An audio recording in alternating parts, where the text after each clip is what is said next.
আসুন এবার আমরা সমাধান দেখি।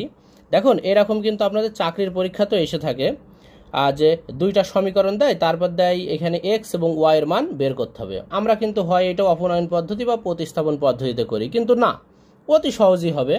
আমি ধরুন প্রথমে এক্স এর মান বের করব, তাহলে এটা আছে কি 4x + 7y = 7, 4x + 3y = 7, তারপর 3x + 4y = 10 আছে। তাহলে দেখেন আমি এক্স এর ভ্যালুটা প্রথম বের করব। তাহলে দেখেন এই এক্স এর ভ্যালু বের করা হবে। তাহলে প্রথম আমি দিব নিচ থেকে শুরু করব, যেটা 2 নম্বর সমীকরণ থাকবে।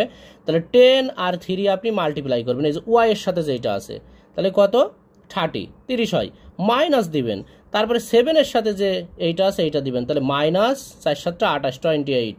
ক্লিয়ার? তারপর আসেন নিচে আসবেন, নিচে দেবেন আপনি ওয়াই এর সহগটা কিন্তু আগে গুণ করা লাগবে প্রথমে। তাহলে 3 এর সাথে 3 গুণ করেন, এই যে এইভাবে কিন্তু গুণ, এবার 3 তিরিক্ষে 9 মাইনাস 4 4 16 -16। তাহলে এটা আপনি যদি যোগ বিয়োগ করেন তাহলে পাবেন 2/7, মানে মাইনাস থাকবে -2/7। দেখুন আপনাদের কিন্তু প্রথমে একটু কঠিন হইতে পারে, কিন্তু 2 একবার প্র্যাকটিস করবেন অটোমেটিক হয়ে যাবে এগুলো।